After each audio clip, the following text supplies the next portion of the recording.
আসসালামু আলাইকুম, আসলে আপনার সবাই ভালো আছেন। তো আজকে নিয়ে আসলাম হচ্ছে কালমাশান শুকনা বান। এটা হচ্ছে কালমাশান নাগান বান এটা। তো আপনাদেরকে প্রথমেই বলে রাখি যে কেউ এই কালমাশান লাগাবেন না। এটা লাগালে সে শত্রুকে বাঁচা খুব কষ্টকর হয়ে যাবে, তার মৃত্যু নিশ্চিত হয়ে যায়। তাকে এমনভাবে কষ্ট দিয়ে তাকে মারবে যেটা কল্পনাও করতে পারবেন না। সাধারণ মানুষের একটা যদি খালি রোগ হয় সেটার কষ্টটাই সহ্য করতে পারে না, আরও যদি কাল মশান নাগান করে দেন তার শরীরে রক্ত চুষে খাবে, তার শরীরে গোস্ত চুষে খাবে এবং শত্রু কয়েক দিনের ভিতরে একেবারে শুকনা হয়ে যাবে, কঙ্কাল হয়ে যাবে। তার শরীরে সর্বশরীরে শুধু ব্যথা আর ব্যথাই থাকবে। তো এটা কেউ করবেন না।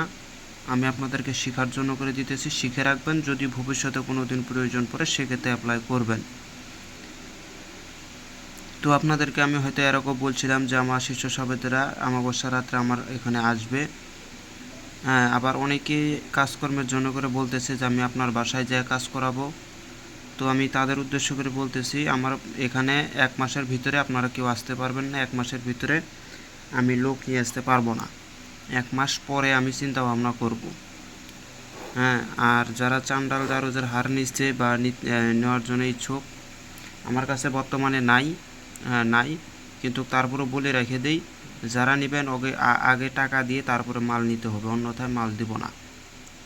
কেননা আমার চন্ডালের হার আমার কাছ থেকে নিয়ে এখন বহুত ইউটিউব চ্যানেলে বিক্রি করা হইতেছে অধিক দামে। তো সেজন্য করে আমি দিতে পারতেছি না। আগে টাকা দেবেন, পরে মাল নেবেন, এর আগে কোনো কিছু হবে না। তো আমি মন্ত্রটা বলতেছি, আপনারা ধৈর্য সহকারে শুনেন, নিয়মকানুন আমি পরে বলে দিতেছি। মন্ত্র হচ্ছে, কালো কালো মাসান চেঙ্গুয়া বান, উমুকের রক্ত মাংস খেয়ে হও বলবান। চ্যাং মাছ দিলাম পুরিয়া, আজ উপরে দিল দুল ভিতরে বিষ, অমুকের শরীর শুকিয়ে মারিস, কারাজ্ঞায় কামরূপ কামাখ্যা মায়ের আজ্ঞা, অমুককে যদি না মারিস শিবকালীর মাথা খাস সিঁড়ি। এটা হচ্ছে 21 বার পড়তে হবে। এই যে 21 বার পড়তে হবে। এই যেখানে চ্যাং মাছ পোড়া, কলার পাতায় সিন্দুর তেল ফোঁটা দিবে।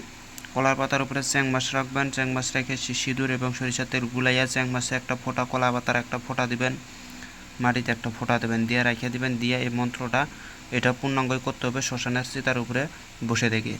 সেখানে বসে থেকে এই মন্ত্রটা 21 বার জপ করে ওখান থেকে কিছু মানে যদি আপনারা শত্রু বাড়িতে যদি ফালাইতে পারেন তাহলে অল্পতেই ধরে ফেলাবে, মাটি অথবা সেই চ্যাং মাছটা যদি ফালাই দেন তারপরেও ধরে যাবে। আর যদি না ফালান, শত্রুর ছবি না কাজ করবেন, তাহলে তার উপরে ধরবে।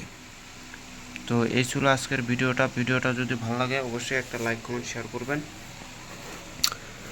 আমি আরও কিছু বিদ্যা আমি নিয়ে আসবো, কিন্তু দুর্ভাগ্যবশত আমার বহুত বিদ্যা কপি হয়ে গেছে।